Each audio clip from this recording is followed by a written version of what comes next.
Red house फाउंडेशनच्या अध्यक्ष चंचल गोगडे यांच्या अध्यक्षतेखाली आज या एफडी होल्डरची आम्ही मीटिंग बोलावलेली आहे। यासाठी रेड हाऊस फाउंडेशन ही NGO जी संस्था आहे ही 35,000 एफडी धारकांचे पैसे कसे मिळावेत तर याच्यासाठी एक आम्ही प्रपोजल तयार केलेलं आहे।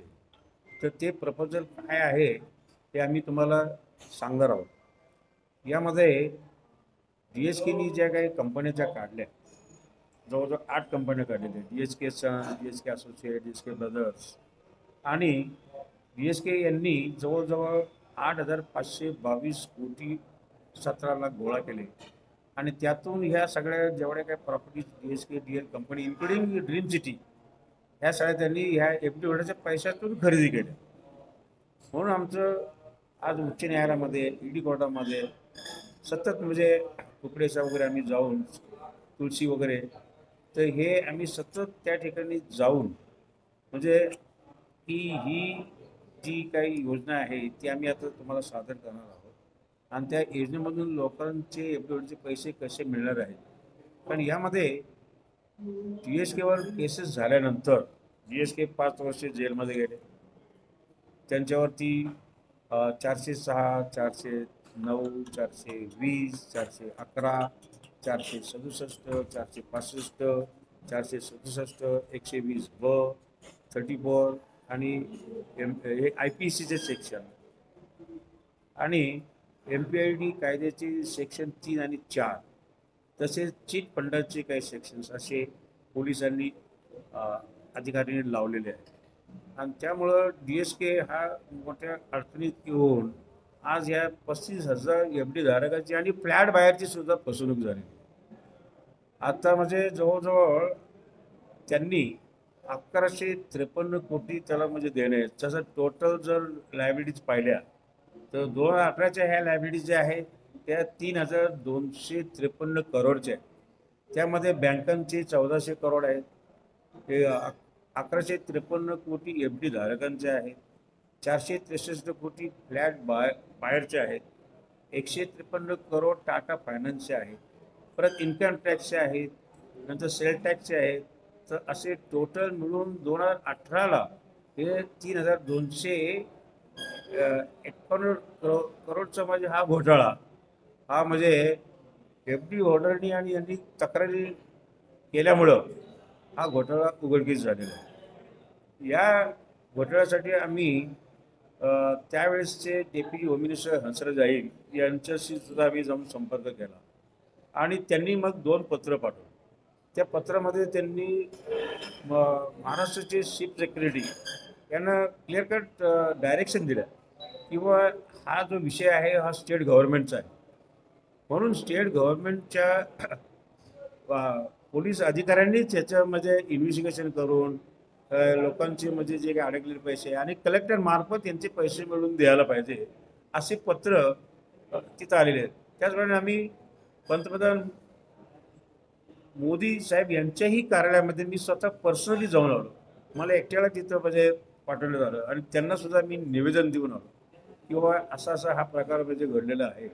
तेव्हा मोदी साहेबांनी सुद्धा डायरेक्शन दिल्या, ते आता एका ऑर्डरमध्ये आहे, जजच्या सुद्धा ऑर्डरमध्ये आहे भैसारे साहेबांच्या, की बाबा ही जर मॅटर कंपाऊंड असेल तर ती यांनी म्हणजे मोदी साहेबांनी स्पष्ट लिहिलेलं आहे की महाराष्ट्र ही प्रॉपर्टी देऊन पंतप्रधान आवास योजना जी आहे ती राबवावं आणि त्यामुळे म्हणजे महाराष्ट्राकडून म्हणजे 3 FSI मिळून लोकांची म्हणजे लायबिलिटी सुद्धा DSK जातील आणि गव्हर्नमेंटचा त्यामध्ये 10,000 करोडचा फायदा होईल असं म्हणजे साधारणतः म्हणजे त्यावेळेस म्हणजे सांगितलं गेलेलं आहे। कारण म्हाडाला हा FSI जास्त मिळतो, प्रायव्हेट बिल्डरला तेवढा FSI मिळत नाही। त्यामुळे 1 गुंठा जागा असेल तर त्यांना पाऊण गुंठ्याचंच बांधकाम करतात, परंतु म्हाडाला हे 3 FSIचं काम मिळतं म्हणजे तिप्पट, म्हणजे जे लोकांचे पैसे अडकलेले आहे तर ती प्रॉपर्टी हे होऊन त्यावेळेस DSKने सुद्धा कन्सेंट दिली होती आणि आम्ही उच्च न्यायालयामध्ये त्याचं पण ते त्याच्या वकिलांनी त्याला मिसगाईड केल्यामुळं ते मिनिट्स ऑफ द ऑर्डर ते होऊ शकले नाही। पण तरी पण आता रेड हाऊस फाउंडेशननी आता हा विषय हाती घेतलेला आहे आणि मला खात्री आहे की शंतनू कुकडे आणि नंबियार इन्व्हेस्टर आणि आमचे मुनीर भाई हे सगळे मिळून आणि आमचे दीपक भाऊ मानकर जे आपले एक्स डेप्युटी मेयर होते आणि आता ते राष्ट्रवादीचे अध्यक्ष आहे पुणे शहराचे, आणि आमचे शंतनू कुकडे सुद्धा महाराष्ट्र स्टेटचे मायनॉरिटीचे अध्यक्ष झालेले आहेत, तर आम्ही उपाध्यक्ष. तर आम्ही अजितदादा पवारच्या मदतीने हा प्रश्न जो ज्वलंत प्रश्न निर्माण झालेला DSKचा आहे, गेली 7-8 वर्ष पेंडिंग आहे, तो निश्चित हे रेड हाऊस फाउंडेशनच्या माध्यमातून सोडू याची तुम्हाला आज या ठिकाणी गॅरंटी देतो. उपाध्यक्ष पुणे शहर राष्ट्रवादी काँग्रेसचा आज आम्हाला रेड हाऊस फाउंडेशननी बोलावलं आहे. ते भरपूर अडचण आहे. DS कुलकर्णी इतके लोकांना फसवलं आहे. मी माझे पक्षाचे बोलतोय, आम्ही तुम्हाला पाठिंबा देणार आहे.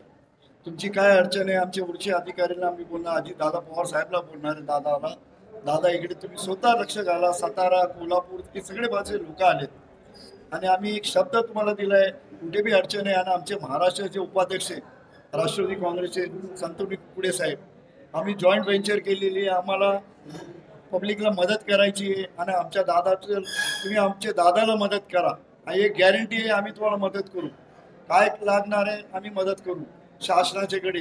आणि हे जो माणूसनी लोकांना फसवला आहे त्याचं काय होणार आहे शेवटमध्ये, कोर्ट काय करणार आहे.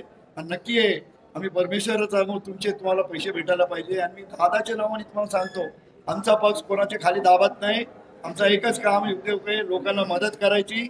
आणि तुम्ही आम्हाला मदत करा आमच्या पक्षाला आणि दादाला मजबूत करा. दादा मजबूत झाले तुम्ही सगळे मजबूत होणार आहे. ते 101% आम्ही तुमचं काम करून देऊ. हे सगळे ज्येष्ठ नागरिक आहे. अरे कसा फसवलाय, कष्टाचे त्यांचे पैसे. अरे कुठून ते रिटायर झाले, पैसे टाकले, बाबा आम्हाला घर भेटणार आहे. आज त्यांच्या घरमध्ये अडचण चालू आहे. त्यांच्या म्हणून कुठे पैसे टाकले तुम्ही, आम्हाला समजतोय ना. आजकालचे पोरी कसे बोलतात, काय डॅडी आम्हाला फसवलं, ते असं हरामखोर माणूस आहे ते. आणि हरामखोर बोलायला वांधा नाही DS कुलकर्णीला. माझी एकच विनंती आहे, आम्ही दादाला रिक्वेस्ट करू, दादा स्वतः लक्ष घालणार आहे, महाराष्ट्र शासन लक्ष घालणार आहे आणि तुमच्या कामामध्ये काय मदत लागते आम्ही मदत करू. आमचे मैं पिछले 10 मंथ से रेड हाउस फाउंडेशन से जुड़ा इसीलिए कि ये जो फाउंडेशन है, कोई भी काम करते हैं, कोई सोशल कोज के लिए काम करते हैं, ग्राउंड पे जो काम करता है कोई बिना मतलब के लिए करता है, बिना कोई ग्रीड, बिना कोई गेन के लिए करता है.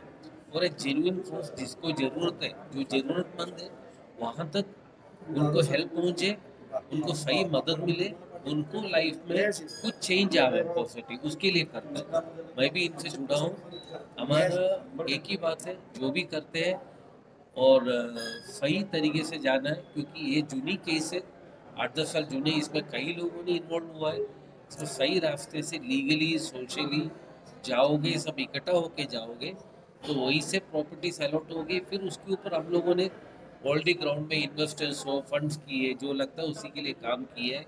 सब मिलके हमारे साथ जुड़ के इस पे काम करोगे तो हम उस प्रॉपर्टी को फ्री करोगे, उसके टाइटल लाओगे और उसको एनकेश करके सबको पहले मुद्दल पे जाएंगे, फिर उसके बाद उनको जो बेनिफिट देना है उसी के लिए काम करोगे. मगर ये काम तब होगा कि सब साथ में करोगे. मैं कुछ करूँगा, मैं कुछ करूँगी, फिर पीछे से कोई कुछ बोलने से काम नहीं होगी. सबको इसी में ज्वाइंट होना है, इकट्ठा होकर काम करना है. और बाकी की इसके लिए जो एक्सपेंस, जो खर्चे हैं हमको भी पता है, हम भी उसका रिस्क लेके कर रहा हूँ. कुछ 35,000 लोग को सही जस्टिस मिले, उनकी लाइफ की प्रॉब्लम सॉल्व हुए, उसी के लिए हम इधर जुड़ा हुआ है. इसके लिए आशा है कि सब हमसे अच्छा जुड़ के जावे और हमको सपोर्ट करें. हम भी हमारा दिल से सबको इस कोर्स के लिए जेन्युइनली हम काम करेंगे और रिजल्ट जल्दी से दिलाएंगे. DSK प्रकरणामध्ये ज्या सर्वसामान्य माणसाला जे सहन करावं लागलेलं आहे, तर सगळ्यांना एकत्रित घेऊन न्यायालयाच्या माध्यमातून त्यांना योग्य न्याय मिळावा याच्याकरता आदरणीय बिडकर सर, आदरणीय शंतनू कुकडे, आदरणीय मुनीर भाई आणि त्यांचे सर्व सहकारी आणि या ठिकाणी रेड हाऊस फाउंडेशनच्या वतीनं मॅक्झिमम लोकांना कसा न्याय मिळेल याच्याकरता हा प्रयत्न निश्चितपणे या ठिकाणी असणार आहे. आणि मला खात्री आहे की या प्रयत्नातून इतके वर्ष चाललेला हा लढा निश्चितपणे ही मंडळी यशस्वी करतील. आमचा सपोर्ट त्यांना निश्चितपणाने या ठिकाणी आहे.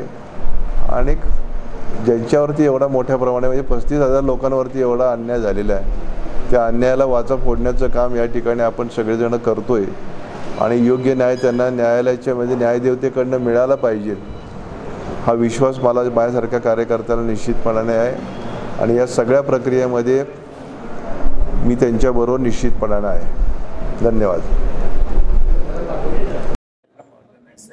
एकच हेतू आहे की व्हॉट्सअप ग्रुपवर बरेच काय काय निगेटिव्ह कमेंट्स आले, तर आम्हाला हे सगळं जे काय आजची परिस्थिती आहे ते स्पष्ट सगळ्यांना सांगायची आहे होल्डर्सला की आमचं जे कोर्टमध्ये चालू आहे ते चालू राहणार जोपर्यंत एफडी होल्डर्सला पैसे मिळत नाही तोपर्यंत आम्ही खूप म्हणजे वेगवेगळे